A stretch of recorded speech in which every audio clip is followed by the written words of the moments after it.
미국 힐링 커뮤니티 교회에서 많은 분들이 은혜를 받으시어 삶의 지혜를 얻고 새로운 삶을 살게 되었던 손동원 박사님의 바이블 메시지 내용입니다. 오늘은 우리의 마음이 어디에 있는지 점검하고 하나님께 우리의 삶을 전적으로 맡기는 주제로 함께 은혜 나누겠습니다. 손동원 박사님께서 이렇게 말씀하셨습니다. When we align our hearts with God's purpose, our lives find true direction and peace. 이 말씀은 우리의 마음이 하나님의 뜻과 일치할 때 비로소 참된 방향과 평안을 찾을 수 있다는 뜻입니다.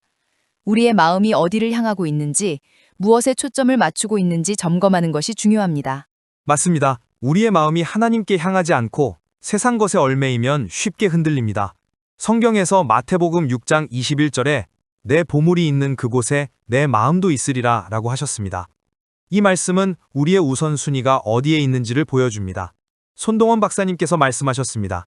To check our hearts is to open ourselves to God's truth. 이는 우리의 마음을 점검하는 것이 하나님의 진리 앞에 자신을 여는 것이라는 뜻입니다. 다윗처럼 우리도 하나님 앞에 솔직히 나아가야 합니다. 네, 정말 그렇습니다. 본론으로 들어가서 오늘 우리는 세 가지 핵심 메시지를 나누고자 합니다. 첫째는 우리의 마음을 점검하는 것입니다. 마음을 뜻하는 히브리어 레브는 단순히 감정이 아니라 우리의 의지와 생각, 삶의 중심을 의미합니다. 우리의 레브가 하나님께 향해 있는지 아니면 세상 걱정과 욕심에 사로잡혀 있는지 돌아봐야 합니다. 좋은 지적입니다. 다윗은 시편 139편 23절에서 하나님이여 나를 살피사 내 마음을 아시옵소서 라고 기도했습니다. 다윗은 자신의 마음이 하나님 앞에서 정직한지 점검해달라고 간구했습니다. 손동원 박사님께서 말씀하셨습니다. To check our hearts is to open ourselves to God's truth. 이는 우리의 마음을 점검하는 것이 하나님의 진리 앞에 자신을 여는 것이라는 뜻입니다. 다윗처럼 우리도 하나님 앞에 솔직히 나아가야 합니다. 맞습니다. 다윗의 이야기는 우리에게 큰 교훈을 줍니다. 그는 골리앗을 대면했을 때도 자신의 힘보다 하나님을 의지했기에 승리할 수 있었습니다. 그의 마음이 하나님께 고정되어 있었기 때문입니다. 우리의 마음도 세상 문제보다 하나님의 능력을 바라보도록 점검해야 합니다. 두 번째 핵심 메시지는 우리의 삶을 하나님께 맡기는 것입니다. 맡긴다는 헬라어 파러치테미는 전적으로 신뢰하며 위탁한다는 뜻입니다. 이는 우리의 계획, 걱정, 미래를 하나님께 드리는 행위입니다. 잠언 3장 5절에서 너는 마음을 다하여 여호와를 의뢰하라 라고 하셨습니다. 이 말씀은 우리의 전 존재를 하나님께 맡기라는 초청입니다. 네, 손동원 박사님께서 말씀하셨습니다. Entrusting our lives to God is not giving up control, but gaining true freedom. 이 말씀은 하나님께 삶을 맡기는 것이 통제를 포기하는 것이 아니라 진정한 자유를 얻는 것이라고 설명합니다. 우리가 하나님께 맡길 때 불안이 사라지고 평안이 찾아옵니다. 아브라함의 예를 보겠습니다. 그는 이삭을 제물로 드리라는 하나님의 명령에 순종하며 전적으로 맡겼습니다. 아브라함의 순종은 정말 놀랍습니다. 창세기 22장에서 그는 이삭을 바치라는 명령을 받았을 때 망설이지 않고 하나님을 신뢰했습니다. 이는 그의 마음이 하나님께 완전히 맡겨져 있었기 때문입니다. 우리도 아브라함처럼 하나님의 계획을 신뢰하며 삶을 드려야 합니다. 세 번째 핵심 메시지는 하나님의 뜻을 따르는 삶입니다. 하나님의 뜻을 따르는 것은 우리의 마음과 삶이 하나로 연결되는 과정입니다. 로마서 12장 2절에서 너희 뜻을 좇지 말고 오직 하나님의 선하시고 기뻐하시고 온전하신 뜻이 무엇인지 분별하라고 하셨습니다. 이를 위해 우리의 마음을 새롭게 해야 합니다. 네, 손동원 박사님께서 라틴어로 이렇게 말씀하셨습니다. Fiat voluntas tua.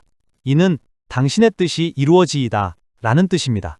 이 말씀은 예수님께서 겟세마네 동산에서 기도하신 것처럼 우리의 삶이 하나님의 뜻에 맞춰져야 함을 보여줍니다. 하나님의 뜻을 따를 때 우리의 삶은 참된 목적을 찾습니다. 맞습니다. 이 말씀은 우리의 기도가 단순히 원하는 것을 구하는 것이 아니라 하나님의 뜻에 우리의 삶을 맞추는 것임을 가르칩니다. 요셉의 삶을 보면 그는 형제들에게 배신당하고 노예로 팔려갔지만 하나님의 뜻을 따라 살았기에 결국 이집트의 총리가 되었습니다. 그의 삶은 하나님의 계획이 우리를 선한 길로 인도하심을 보여줍니다. 요셉의 이야기는 정말 감동적입니다. 그는 고난 속에서도 하나님을 신뢰하며 자신의 삶을 맡겼습니다. 창세기 50장 20절에서 그는 형제들에게 너희가 나를 해하려 하였으나 하나님은 그것을 선하게 하셨다고 말했습니다. 이는 하나님의 뜻을 따르는 삶이 어떤 결과를 가져오는지 보여줍니다. 이제 말씀을 듣고 생활에 적용할 수 있는 실천 프린시플 3가지입니다. 첫째는 매일 기도하며 마음을 점검하는 것입니다. 시편 51장 10절에서 하나님이여 내 속에 정한 마음을 참조하소서 라고 다윗이 기도했듯이 우리도 매일 하나님 앞에 나아가 마음을 점검해야 합니다. 이를 통해 우리의 초점이 하나님께 맞춰집니다. 두 번째 실천 프린시플은 말씀을 묵상하며 하나님의 뜻을 구하는 것입니다. 여호수아 1장 8절에서 이 율법책을 내 입에서 떠나지 말게 하라 라고 하셨습니다. 말씀을 묵상하며 하나님의 뜻을 분별하는 습관을 가져야 합니다. 이는 우리의 삶을 하나님께 맡기는데 큰 도움이 됩니다. 세 번째 실천 프린시플은 순종의 삶을 사는 것입니다. 요한복음 14장 15절에서 예수님께서 너희가 나를 사랑하면 내 계명을 지키리라고 하셨습니다. 순종은 우리의 마음과 삶이 하나님께 드려진 증거입니다. 작은 일부터 순종하며 하나님의 뜻을 따르는 삶을 살아야 합니다. 이제 결론입니다. 예수님께서 마태복음 22장 37절에서 내 마음을 다하고 목숨을 다하고 뜻을 다하여 주 너의 하나님을 사랑하라고 하셨습니다. 이는 우리의 마음과 삶을 하나님께 전적으로 드리는 삶의 핵심입니다. 손동원 박사님께서 말씀하셨습니다. A life fully surrendered to God is a life fully blessed. 이는 하나님께 완전히 드려진 삶이 진정으로 복된 삶이라는 뜻입니다. 네, 이 말씀은 우리의 삶을 하나님께 맡길 때 진정한 복을 누릴 수 있음을 가르칩니다. 우리의 마음이 세상 것에 얽매이지 않고 하나님께 고정될 때 우리는 참된 소망과 평안을 경험합니다.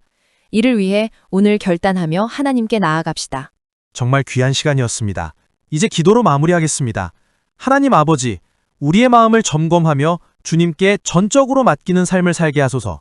말씀을 통해 깨닫게 하신 은혜로 주님의 뜻을 따르게 하소서. 우리의 삶이 주님의 영광을 드러내게 하소서. 이 모든 말씀을 주님 되신 예수 그리스도의 이름으로 기도드립니다. 아멘.